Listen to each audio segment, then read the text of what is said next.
सबनु जय मसीह की। Praise the lord and shalom. ठीक हो आप सारे? बैठ जाओ। तुसी सारे बपतिस्मा लेने आए हो आप सारे? तो क्या है बपतिस्मा, पता है इसके बारे में कुछ? सिर्फ 10 मिनट लगाऊंगा आपको समझाने में और फिर हम बपतिस्मा स्टार्ट कर देंगे, ठीक है? बपतिस्मे का मतलब है अपने मन को फिराना, समझ करके परमेश्वर ने आपके लिए क्या किया। आमेन। हम अपने मन को क्या करना, हमने फिराना है, क्योंकि ये विषय है मन का। बपतिस्मे का विषय क्या है? मन का है। क्योंकि जैसे मनुष्य पापी है और किसी भी तरीके से वो पाप से मुक्त नहीं हो सकता इस पृथ्वी के ऊपर, चाहे वो कुछ भी कर ले, है ना? जैसे मान लो किसी ने मर्डर किया है, तो वो जो उसने काम किया हमेशा उसकी जिंदगी में गिना जाएगा या हट जाएगा? बोलो। अगर किसी ने मर्डर किया है तो वो उसने जो गंदा काम किया हमेशा उसकी जिंदगी में गिना जाएगा ना, कि या नहीं गिना जाएगा? गिना जाएगा ना। जैसे चोरी की है तो वो गिनी जाएगी या नहीं गिनी जाएगी? कुछ भी हम गंदा करते हैं, पाप करते हैं, तो वो हमारी जिंदगी में काउंट होता जाता है जितने हम पाप करते जाते हैं पृथ्वी के ऊपर, ठीक है? और उनके लिए किसी भी तरीके से कहीं भी कोई भी डिलीवरेंस, छुटकारा नहीं है पृथ्वी के ऊपर।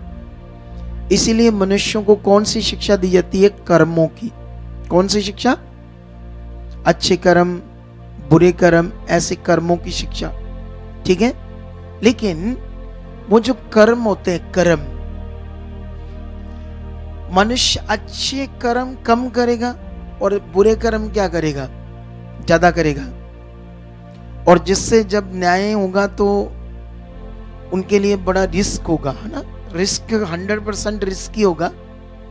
क्या रिस्क होगा कि वो जब उनका न्याय होगा तो उनके जो पवित्र काम है वो निकलेंगे बहुत कम, थोड़े से, तो उनको मोक्ष मिलना, अनंत जीवन मिलना इंसान को क्या है? मुश्किल है। तो इसीलिए दुनिया का मालिक जानता था कि मनुष्य पापी है और पाप, इसीलिए मनुष्य पृथ्वी पर क्या कर रहे हैं? पाप कर रहे हैं ना। हर एक मनुष्य पाप कर रहा है या नहीं कर रहा है? अब पाप तो बहुत तरह का है। बाइबल में एक जगह पर लिखा है कि जिन्होंने परमेश्वर का सच्चा ज्ञान ना पाकर पाप किया, तो वो उसका सच्चा ज्ञान ना पाकर पाप किया तो वो भी नष्ट होंगे, और जिन्होंने उसका सच्चा ज्ञान पाकर पाप किया वो भी क्या होंगे? दोनों तरफ क्या होंगे? नष्ट होंगे ना।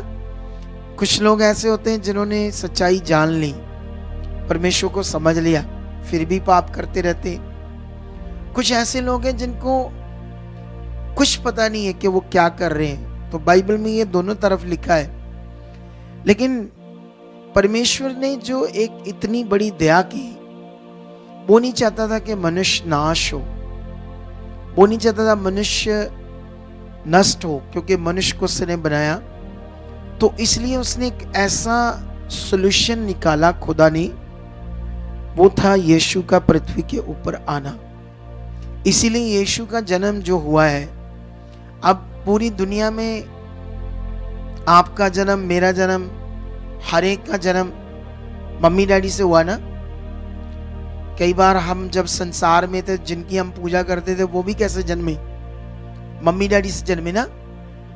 क्योंकि ये आसमान, सूरज, पृथ्वी अलग अलग ईश्वरों ने नहीं बनाया, इसको एक ने बनाया। तो जिसने इसको बनाया उसके बारे में लोगों को समझ नहीं है। इसलिए पृथ्वी के ऊपर तुम्हें लाखों ईश्वर, लाखों परमेश्वर नजर आते हैं। ये बाइबल में भी ऐसे लिखा है। लेकिन जिसने दुनिया रची है वो नहीं चाहता कि हम नष्ट हो। इसीलिए यीशु मम्मी डैडी से पैदा नहीं हुआ। अगर वो मम्मी डैडी से पैदा होता तो मनुष्य को कभी भी पाप से मुक्ति नहीं मिलनी थी। यीशु मसीह ही पृथ्वी के ऊपर इकलौता मार्ग है, सिर्फ इकलौता शरीर है पृथ्वी के ऊपर जिसमें पाप नहीं था। क्या नहीं था? पूरी दुनिया के ऊपर बिना पाप से अगर कोई पैदा हुआ तो वो सिर्फ यीशु है। आप जानते हो जिसने दुनिया रची है परमेश्वर ने, उसने दुनिया को पैदा होने का नियम मां के गर्भ से ही ठहराया। कैसे ठहराया? ये उसका नियम है ना। हम कथा कहानियां सुनते हैं, कोई फूल से पैदा हो गया, कोई ऐसे पैदा हो गया। मतलब आपको दुनिया में अलग अलग कथा कहानियां सुनने को मिलेगी। वो एक बंदा हल चला रहा था, उसका हल अड़ गया, तो उसने जब देखा कहाँ अड़ गया है तो एक कुज्जा था, कुज्जा, उसके अंदर बच्चे थे। सुना ना ऐसी चीजें? सुनिए ना। इसको बोलते हैं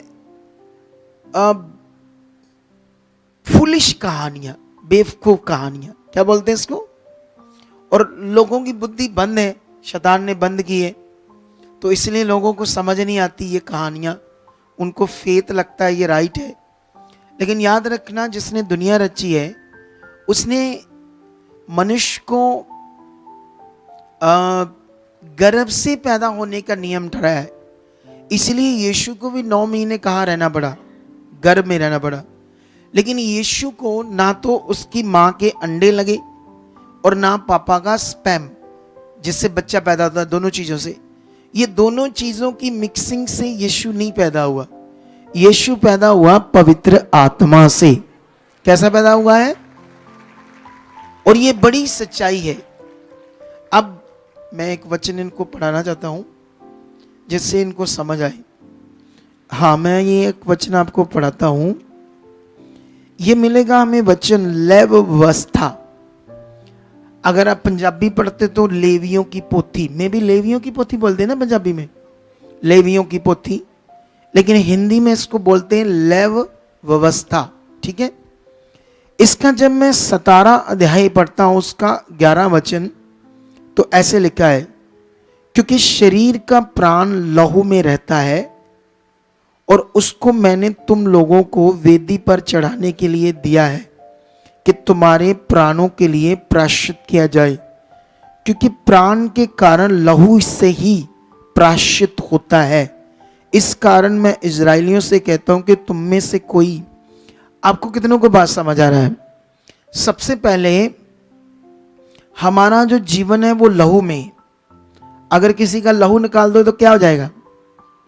मर जाएगा ना वो। बोलो। तो इसीलिए परमेश्वर ने क्या कहा? तुम्हारा प्राण लहू में है और लहू से ही, लहू को मैंने वेदी पर चढ़ाने के लिए कहा ताकि तुम्हारे पाप का क्या हो? प्रायश्चित हो। तो पुराने नियम में क्या होता था? परमेश्वर ने जब तक ये सॉल्यूशन मनुष्य के लिए पक्का नहीं किया, जब तक वो अपने काम को अंजाम नहीं दे पा रहा था, है ना, तब तक परमेश्वर ने एक व्यवस्था दी और लोगों को हर साल जानवरों का लहू बलि करके, जानवरों को, उनके लहू को परमेश्वर ने चढ़ाने के लिए वेदी पर कहा, ताकि मनुष्य क्या करते थे? पूरे अपने पाप याद करके, मैंने क्या क्या पाप किया है, तो उस हिसाब से वो अपने पापों को स्मरण करते थे। सिर्फ स्मरण करते थे। अगर वो स्मरण करते थे तो फिर भी माफी थी उतने पापों की। लेकिन अगर वो आगे चलकर पाप के कारण कोई हैवी चीज हो जाती उनकी जिंदगी में तो नष्ट भी हो सकते थे। लेकिन ऐसा एक दुर्बल सॉल्यूशन था, पक्का सॉल्यूशन नहीं था पाप से मुक्ति का। इसीलिए जब हम नए नियम में आते हैं तो नए नियम में ऐसे लिखा है, हाँ, हमें इब्रानियों में जाना पड़ेगा। ठीक है, नए नियम की बुक इब्रानियों,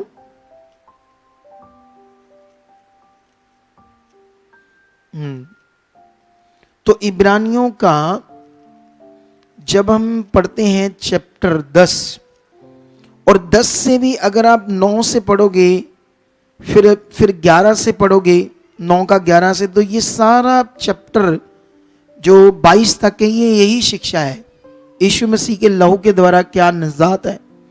लेकिन मैं इसका 22 पढ़ता हूं। सच तो ये है कि व्यवस्था के अनुसार प्राय सब वस्तुएं लहू के द्वारा शुद्ध की जाती है, और बिना लहू बहाए पापों की क्षमा नहीं थी। क्योंकि हमारे ब्लड में हमारा जीवन है, तो उसी ब्लड में हम क्या कर रहे हैं, पाप कर रहे हैं। आप पाप कहाँ करते हो, आपका जो ब्लड है उसी में क्या है, आपका प्राण, जान। तो उसी ब्लड के अंदर हमारे ब्लड के अंदर क्या है, पाप। उसी ब्लड के कारण हम क्या करते हैं, पाप करते हैं, ठीक है। लेकिन जब हम यहां से पढ़ते हैं 10 की 4, क्योंकि ये अनहोना है कि बैलों और बकरों का लहू पापों को दूर करे, इसी कारण वह जगत में आते समय कहता है, बलिदान और भेंट तूने ना चाही, पर मेरे लिए एक देह तैयार की। हालेलुया। क्या की परमेश्वर ने हमारे लिए, एक देह तैयार की। वो देह की याद थी, कौन थी, यीशु। वो यीशु था जो पूरे संसार के जगत के पापों के लिए क्या किया जाए, बलिदान किया जाए। अब दुनिया अलग अलग धर्म जात में है, तो उनके दिमाग में यह है कि हमारा ये रास्ता नहीं है। लेकिन जिसने दुनिया रची वो सारे जगत के पापों के लिए यीशु मसीह की क्या होती है, कुर्बानी। अब जानते हो अभी दुनिया में कहते हैं कि पंजाब में क्रिश्चियन बढ़ रहे हैं, 20-25% क्रिश्चियन हो गए प्रभु के लोग। अगर ये 50-60% हो गए तो ये अपना सीएम बनाएंगे। क्या बनाएंगे, अपना, और क्रिटिसिज्म करेंगे और प्रताड़ित करेंगे लोगों को, है ना। जैसे लोग हमारे साथ प्रताड़ित करते, हमें मारधाड़ करते हैं, जब हम मेजोरिटी में होंगे तो हम लोगों को दुख देंगे। लेकिन उनको ये नहीं समझ, इंडिया में कई ऐसे स्टेट हैं जो 90% क्रिश्चियन है। केरला लगा लो, वो मिजोरम लगा लो, 3-4-5 स्टेट और है, वहां 90% प्रभु के लोग हैं। तो क्या वहां पर ऐसा कुछ हो रहा है, क्या वहां हमारे लोगों को तंग कर रहे हैं, सुना कभी? क्योंकि हमारे पास सच्चाई है। हमारा ये काम ही नहीं है, हमारा काम है सिर्फ मनुष्य की रूह बचाना। हालेलुया। और ये काम तुम्हें भी करना है। क्या करना है? हमारा ये पॉलिटिशियन, नेता, ये सिस्टम हमारा नहीं है, और ना ही हमें किसी के साथ हमारी कोई लड़ाई झगड़ा है। हमारा एक पवित्र सच्चा काम है मनुष्य की रूह बचाना। आप याद रख लो, अगर आप बैप्टाइज नहीं होते तो आपने परमेश्वर के वचन को पूरा नहीं किया। बैप्टाइज्ड होने का मतलब होता है, बपतिस्मे का मतलब होता है पूरे मन से परमेश्वर की इच्छा को ग्रहण करना। यीशु मसीह मेरे पापों के लिए कुर्बान हुआ है ना। बाइबल में लिखा ना, परमेश्वर ने जगत से ऐसा प्रेम किया कि जगत के लिए अपना इकलौता पुत्र कुर्बान कर दिया, ताकि जो कोई मतलब कोई भी, लंबा चौड़ा, काला चिट्टा, नाटा लंबा, ऐसा कोई मतलब नहीं, ऊंची नीची जात, कौन सा क्या मैटर जो दुनिया में है। तो ये परमेश्वर ने क्यों वचन दिया कि ताकि जो कोई भी उस पर विश्वास करे वह नाश ना हो, अनंत जीवन पाए। हालेलुया। ये अनंत जीवन है यीशु में, कोई धर्म जात पात का विषय नहीं। उसने कहा पिता मुझ में है और मैं उसमें हूं। उसने चेलों ने कहा तू पिता पिता कहता रहता, मैं एक बार दिखा। उसने कहा जिसने मुझे देखा, अरे इतने दिन तो मेरे साथ रहे हो थॉमस, पतरस, तुम्हें ये नहीं पता चला जिसने मुझे देखा उसने पिता को देखा। हालेलुया। क्या किया उसने, क्या बताया? जिसने मुझे देखा उसने पिता को देखा। तो ये पिता और पुत्र एक ही विषय है। पुत्र क्यों यीशु मसीह बना? क्योंकि एक पवित्र लहू चाहिए था संसार के पाप के लिए, प्रायश्चित करने के लिए। तो यीशु मसीह ने क्या किया? एक स्पिरिचुअल सिस्टम को पूरा किया। क्या किया? जैसे मान लो, एक उदाहरण देता हूं, परमेश्वर कितना महान है। वो न्याय और दया दोनों को बनाकर रखने वाला परमेश्वर है। ठीक है, इधर देखो, मैं आप परमेश्वर की न्याय और दया दोनों चीज समझाता हूं, जिससे आपको समझ आएगी कि परमेश्वर कितना बड़ा है। ठीक है, अगर परमेश्वर जो न्याय करता है, मनुष्यों को जो पाप कर रहे मनुष्य, बहुत सारे पाप कर रहे, जैसे किसी ने मर्डर कर दिया, किसी ने बच्चे के साथ बलात्कार कर दिया, तो अब जिसने ये किया है अगर परमेश्वर उसको माफ कर देता तो जिनके साथ हुआ उनसे तो अन्याय हो गया ना। बोलो क्या हो गया, उनसे हो गया या नहीं हो गया? जिन जिन लोगों के साथ गंदी चीजें की, बुरा किया, मारदाड़ किया है लोगों ने, तो मतलब पाप किया है। ठीक है, तो जब पाप किया है तो क्या कहते हैं उसको, जब पाप किया है तो परमेश्वर अगर उनको माफ कर देगा तो जिनसे बुरा हुआ वो उनके साथ तो अन्याय हो गया, तो फिर परमेश्वर कैसे न्याय करेगा? वो जो न्याय का दाता, फिर उसका न्याय तो बिगड़ गया। इसीलिए मैं एक उदाहरण देता हूं आपको। जैसे मान लो एक माँ है, एक बेटा है, तो बेटे से कत्ल हो गया, पुलिस आने वाली है, तो माँ ने क्या किया, फटाफट उसको भगाया, उसके हाथ से चाकू लिया, अपने खून खान लगाया, उसकी जगह खड़ी रही और पुलिस को कहा कि मैंने किया है। अब किसने बचा लिया बेटे को? माँ ने, क्योंकि उसका उस पर दया है, वो बच्चा है। उसकी सजा को क्या कर लिया? माँ ने अपने ऊपर ले लिया, उसकी सजा भुगतने के लिए रेडी हो गई। इसी तरह परमेश्वर ने सारे मनुष्यों के पापों की जो सजा थी, यीशु मसीह की इतनी दर्दनाक मौत थी कि तुम सोच नहीं सकते। इतनी दर्दनाक एक पिक्चर आती है, द पैशन ऑफ क्राइस्ट। अगर तुमने देख ली तो तुम्हारे रोंगटे खड़े हो जाएंगे। इतनी दर्दनाक मौत थी यीशु मसीह। यशाया कहता है उसके शरीर पर हल चल गया। आप जानते इतनी दर्दनाक मौत थी वो। इसीलिए यीशु मसीह उस रात गतसमनी के बाग में जब उसको वो प्रेयर कर रहा था, चेलों को कह रहा था तुम भी मेरे लिए प्रेयर करो, तो उसको जब पसीना आ रहा था तो वो लहू तुपके बनकर गिर रहा था और यीशु मसीह को घबराहट हो रही थी। क्यों? क्योंकि वो दर्दनाक मौत थी जो लेने वाला था। वो इतनी दर्दनाक मौत थी, क्योंकि एक मौत होती है एक झटके में खत्म हो जाना, लेकिन वो झटके में खत्म होने वाली मौत नहीं थी, वो पाप के लिए मौत थी, हमारे लिए, सबके लिए। ठीक है, तो वो इतना बड़ा काम जो यीशु ने किया सारे जगत के पापों के लिए, इसलिए ताकि हम बच जाए, नाश ना हो। हालेलुया। कितनों को बात समझ आ रही? तो ये पूरी दुनिया को पता नहीं है। हम किसी को ना धर्म, यीशु मसीह ने में ना कोई धर्म है, ना धर्म होता है, ना उसने, परमेश्वर ने कहा है ये मनुष्यों की बनाई चीजें, ये एक जीवन का मार्ग है जिसको हम पकड़ रहे हैं और हमें इसे पकड़ना है। अच्छा, कुछ लोग बड़े खराब होते हैं। कुछ लोग कहते हैं अभी मैंने बपतिस्मा नहीं लेना। कुछ लोग ड्रिंक करते हैं, कहते हैं नहीं जब मैं बपतिस्मा ले लिया पर ड्रिंक छोड़नी पड़ेगी, अभी मैंने पीनी है, अभी मैं अभी नहीं लूंगा, अभी मेरा उससे अफेयर चल रहा है, उससे ये हो रहा है, ये हो रहा है। तो ये सोचकर वो बपतिस्मा लेट करते हैं। उनको समझ आ जाती है कि जिस दिन बपतिस्मा ले लिया उसके बाद, उससे पहले जो पाप है वो सारे क्षमा हो जाएंगे, तो अभी और पाप कर लेते हैं, तो जब बपतिस्मा ले लेंगे फिर तो नहीं करना। लेकिन कुछ लोग ऐसे सोच के बपतिस्मा लेट करते हैं। ठीक है, लेकिन ये बात याद रख लो, उससे पहले अगर बपतिस्मा लेकर पाप से आप साइड पर नहीं हुए, परमेश्वर की इच्छा में नहीं चले, तो हो सकता है शैतान कभी भी तुम्हें मौत दे सकता है।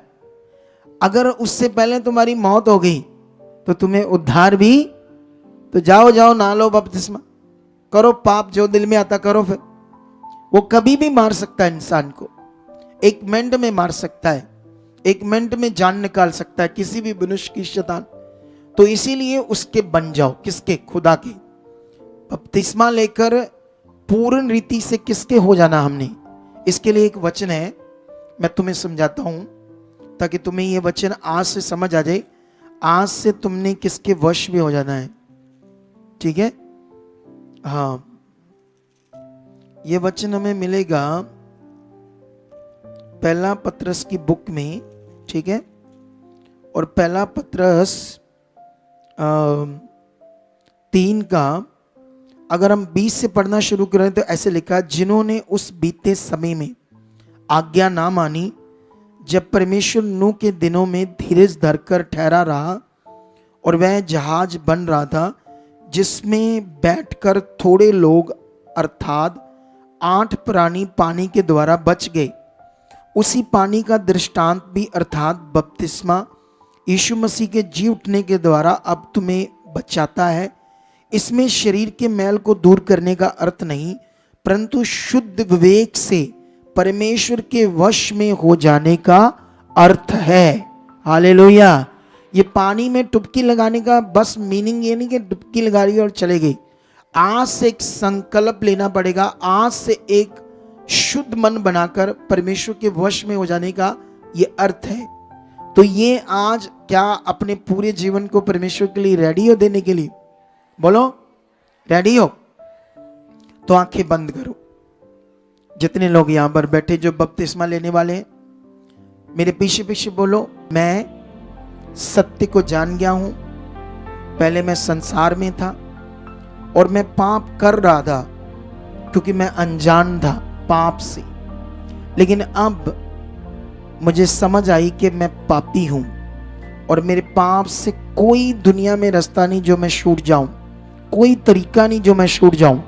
इसलिए हे खुदा, तेरे दास के द्वारा आज मैं तौबा कर रहा हूं, आज मैं मन फिरा रहा हूं, आज मैं तेरे सामने, तेरे दास के सामने, तेरे संगासन के सामने, तेरी पवित्र हजूरी में परमेश्वर तेरे ठहराए हुए अभिषिक्त दास के द्वारा आज मैं अपने पापों की तौबा कर रहा हूं। मैं मानता हूं मैं पृथ्वी पर पापी हूं और इस पाप से कोई मुक्ति नहीं है स्वाय यीशु से, स्वाय उसके पवित्र लहू से।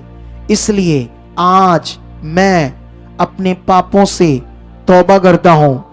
आज मैं विश्वास करता हूं कि आज के बाद मैं कभी भी संसार में कोई भी गलत काम, पाप या पाप वाली कोई इच्छा उसमें नहीं चलूंगा, क्योंकि मेरे पापों के लिए यीशु मसीह का शरीर तोड़ा गया, बड़ी बुरी तरह तोड़ा गया, उसका पवित्र लहू बहाया गया। इसलिए आज मैं अपने पापों से तौबा करता हूं। आज मैं अपने पापों को मानता हूं, सारे पापों को मानता हूं जो मैंने किए हैं। आज सर्वशक्तिमान खुदावंद उन पापों को मानते हुए मैं यीशु को अपनी जिंदगी में मुक्तिदाता पूरी रीति से ग्रहण करता हूं और मैं विश्वास करता हूं खुदावंद परमेश्वर पिता, आपने यीशु को मुर्दों में से क्या किया? जिंदा किया। आज के बाद मेरे जीवन में यीशु ही मेरा प्रभु होगा, वो ही मेरा प्रभु है, वो ही मेरा उद्धार करता है और मैं अपना पूरा जीवन उसी में बताऊंगा यीशु नाम से।